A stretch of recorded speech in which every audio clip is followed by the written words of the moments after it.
Gardens. I'm Tricia Springer. The first garden on today's tour almost disappeared. Fire, neglect, and the encroaching wilds of Louisiana nearly destroyed this once pristine French garden in St. Francisville, Louisiana. But the determination of one woman rescued Afton Villa Gardens so that we can all enjoy its haunting beauty today.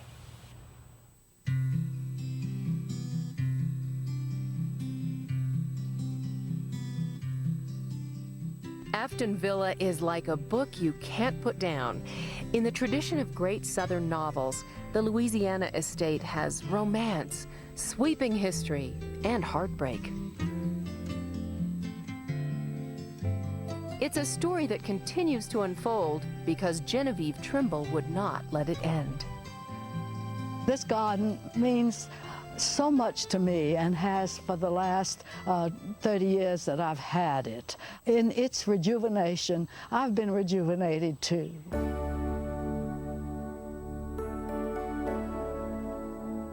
Located just 2 hours north of New Orleans in St. Francisville, Afton Villa is a portal to the past. Beneath a canopy of 250 live oak trees, visitors are escorted back in time to a place where flowers blossom amidst the crumbling ruins of a Gothic mansion. And a boxwood maze enchants and confuses. Some 7,000 visitors a year lose themselves in this magical place.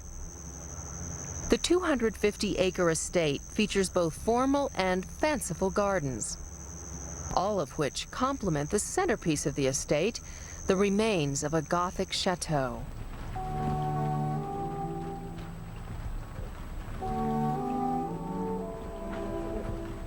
This is all that's left of a once imposing home built by David Barrow, one of the wealthiest cotton farmers in Louisiana in the mid-1800s. He and his flamboyant wife built the 41-room mansion and surrounding formal gardens to impress their friends and neighbors. Decades later, the chateau burned to the ground when a forgotten pot on the stove sparked a catastrophic fire in 1963. 10 years later, Genevieve and her husband stopped by to look at the forgotten estate. We came here when this garden was at its last ebb. It had grown up, it had been abandoned for 10 years. This garden that I'm sitting in here was literally a snake pit. It was impassable, impossible. Genevieve had visited Afton Villa before it burned and knew how glorious it had once been. Worried that the grounds would be turned into a subdivision, she bought the land to restore the romance of the ruins.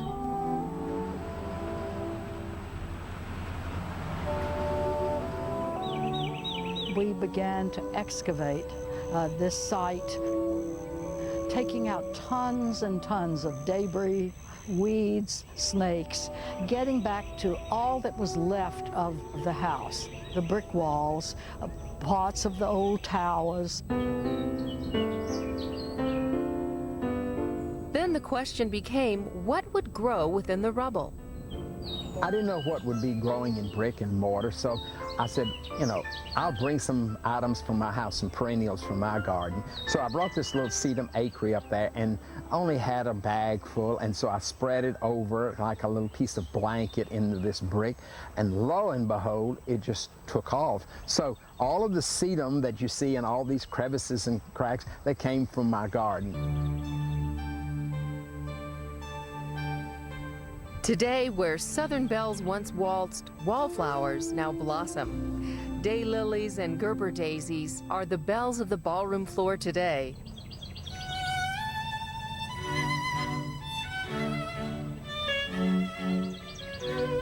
Just beyond the crumbling walls, a boxwood maze from the mansion's original garden remains intact. A marble sculpture of a young girl named Flora still stands daintily lifting the hem of her skirt.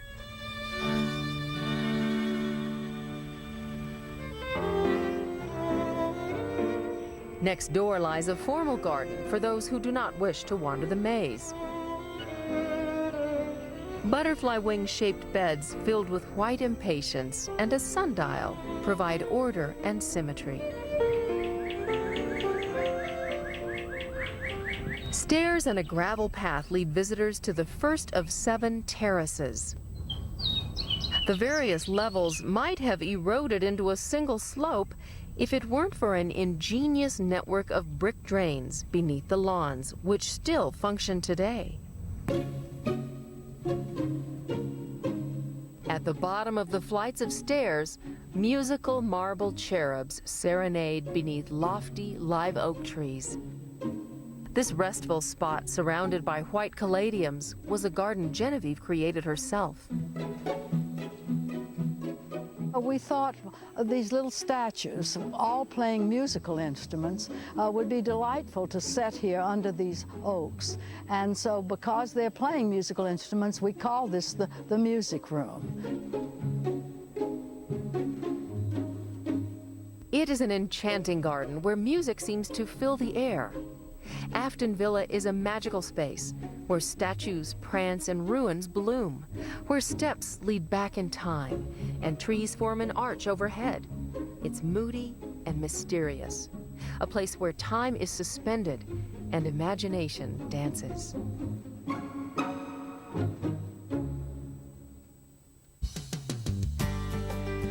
When we return, you don't need a green thumb to grow this plant. The Denver Botanic Gardens introduced this much-loved ground cover into the United States. More on Great American Gardens in a moment.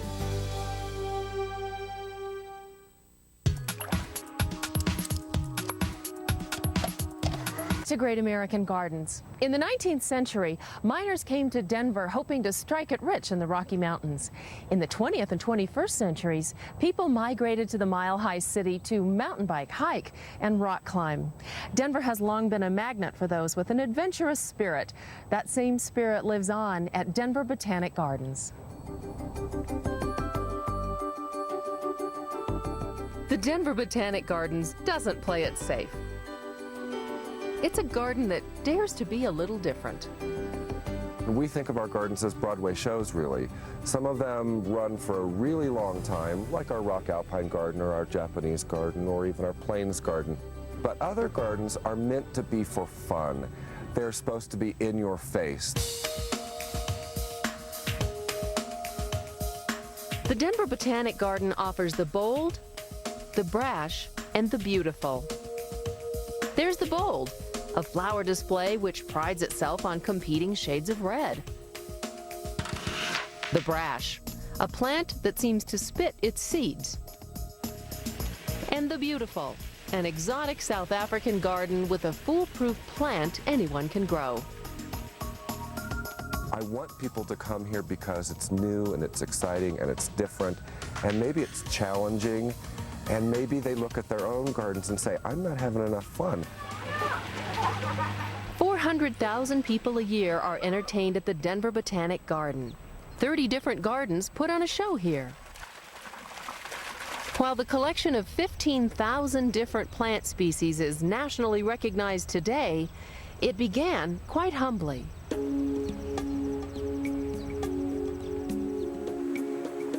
In 1951, a group of gardeners, botanists, and civic leaders got together to create the gardens.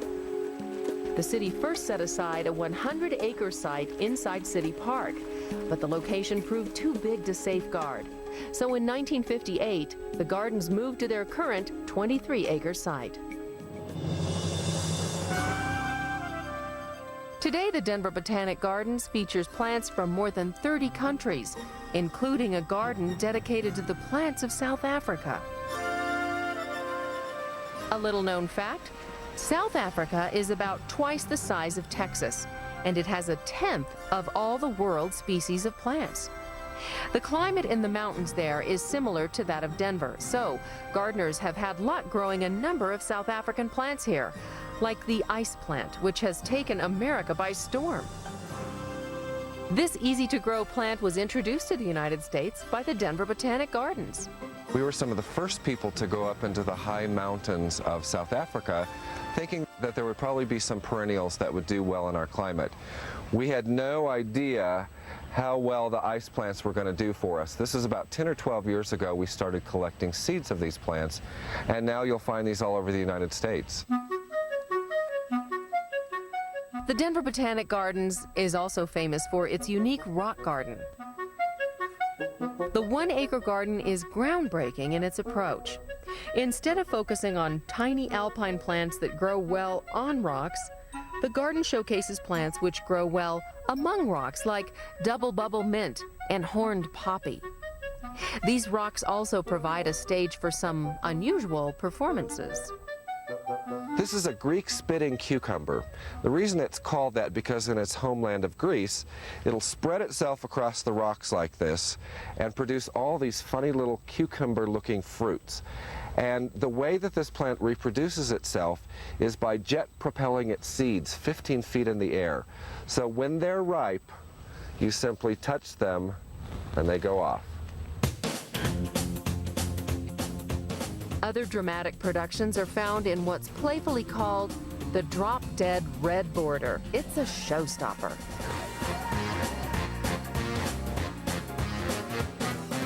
One of our most tastefully challenged gardens is the drop-dead red border. One day that name just popped into my head, but I wanted it to be so gaudy that people would just drop dead. And so far, only a few gasps, no actual deaths from this one, but it's all red flowers. The Denver Botanic Gardens hopes people will be inspired to mix things up in their own gardens by combining colors in new ways or trying plants from other lands. The Denver Botanic Gardens is like a variety show, headlining both flashy celebrities and rising stars. With its ever-changing lineup, it's a show worth watching.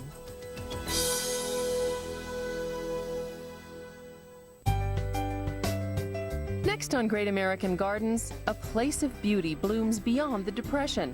New Deal workers make a garden grow in Wisconsin when we come back.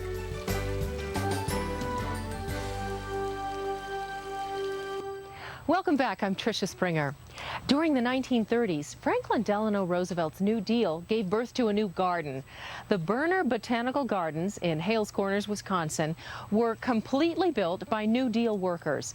Today, the gardens are a reminder that American optimism can turn difficult times into an opportunity to blossom.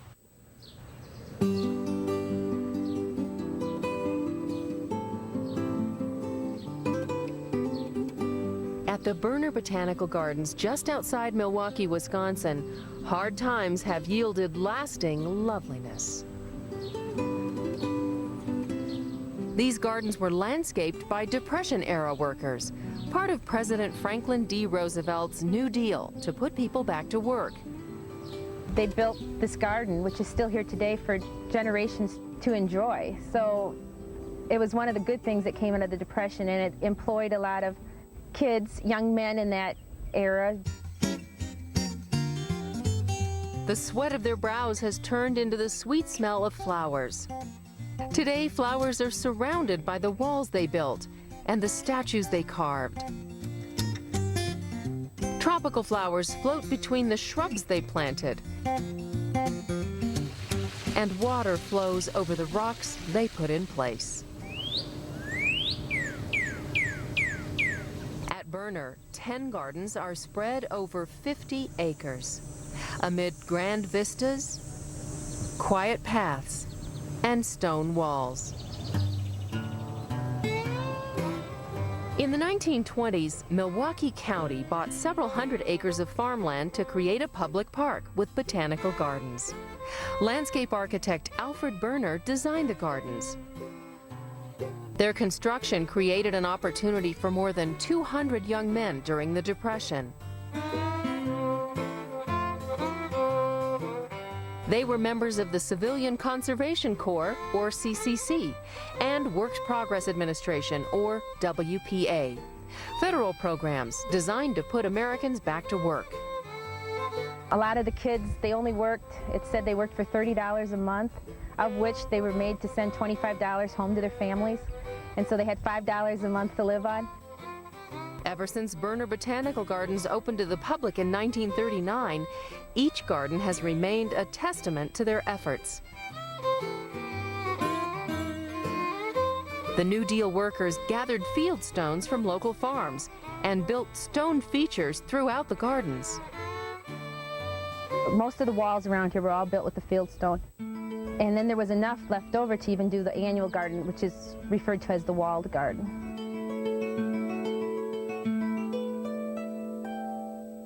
The federal workers included local artisans who carved the statues. In the walled garden, the statues of a boy and girl were carved by Jeff Greer, a sculptor who later worked on Mount Rushmore. New Deal workers also planted much of the greenery that remains a part of the gardens today. This is one plant, a Pfister juniper. It has gotten this large because it was planted in 1939 and just kept growing.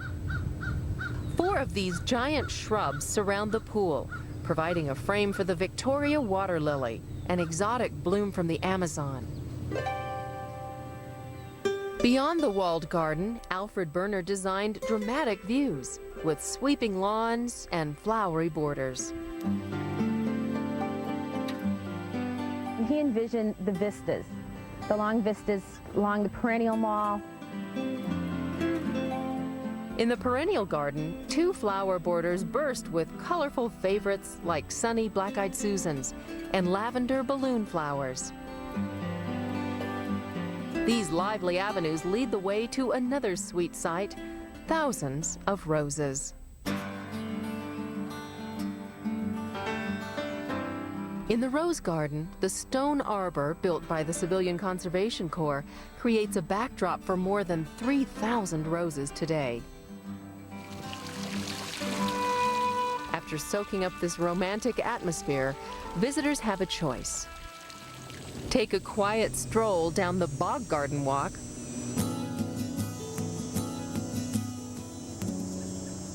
or take in the vivacious colors of the Daylily Walk. Either way, all roads lead to the Rock Garden. When you sit in the rock garden, you get a relaxed feeling, and it's just an area of peace and quiet, and just something where you can meditate. This is another place where New Deal workers left their mark. Civilian Conservation Corps workers quarried the rocks, brought them here, and painstakingly placed each one to create a natural look. Some of the guys working on the rock garden said it felt like they were building the pyramids. They used wooden rollers and rolled the rocks into place. The many stones of Berner Botanical Gardens are evidence of the strength that can grow in rocky times. Strength to build, strength to create, and strength to plant. These gardens may have been born of a depression, but today, their lovely stonework and lively colors may very well evoke a mood of joy for this generation and generations to come.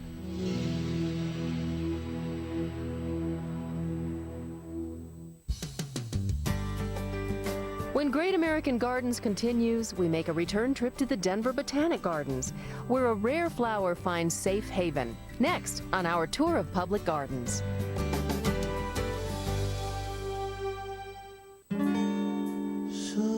This summer, bare feet will escape from sneakers, and lemonade will be more carefree than ever. New Country Time Light, half the sugar of original Country Time, all the sweetness of summer.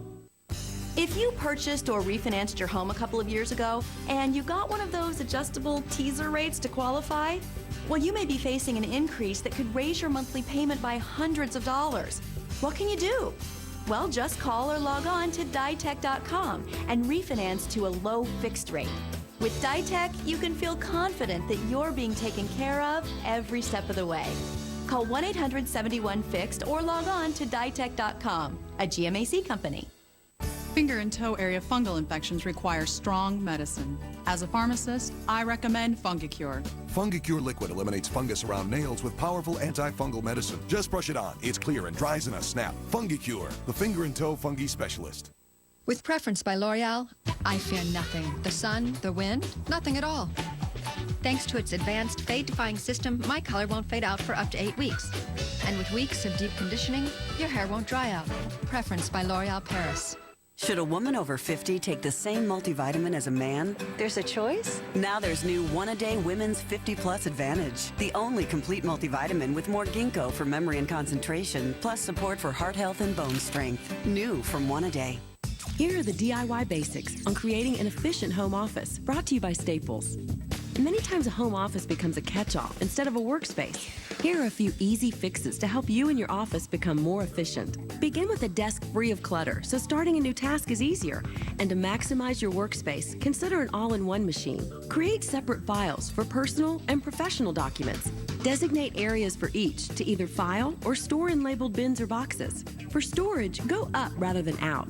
Keep frequently used items close at hand while storing others within easy reach. When it comes to office chairs, styles with adjustable arms and back support reduce fatigue. And when setting up your new computer, talk to a qualified technician to help make sure your new network will be as efficient as your new home office. With a little planning and a few tools, you can create a home office designed specifically for you. This DIY basic is brought to you by Staples. That was easy. For more on making a home office more efficient, check out DIYnetwork.com. Oh, listen up, everybody. The easy button now gets us 10% back on the things we use the most. Coffee? Hair gel? Plant food? Worms. No, 10% back at Staples on ink, paper, and copies. Right. Introducing the new Staples Rewards program. It's free, and you get 10% back on ink, paper, and copies to spend at Staples. That was easy.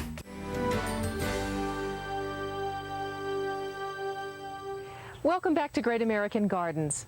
Today, while visiting the Denver Botanic Gardens, we saw plants that thrive in both the dry, flat prairie and the high Rocky Mountains. Within its nationally recognized rock garden, the Denver Botanic Garden harbors a secret, a nearly extinct flower that once flourished along the foothills of the Rockies. Tucked beside a cluster of stones in the rock garden is a stunning purple flower called the prairie gentian.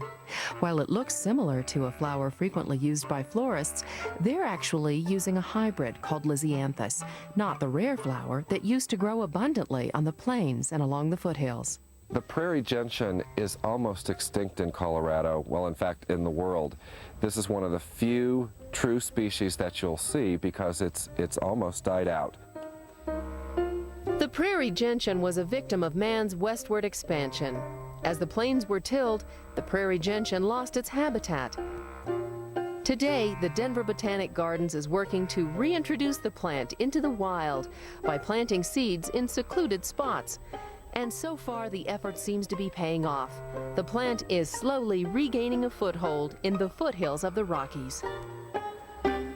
Thank you for joining us on our tour of Great American Gardens. And remember, public gardens are your gardens.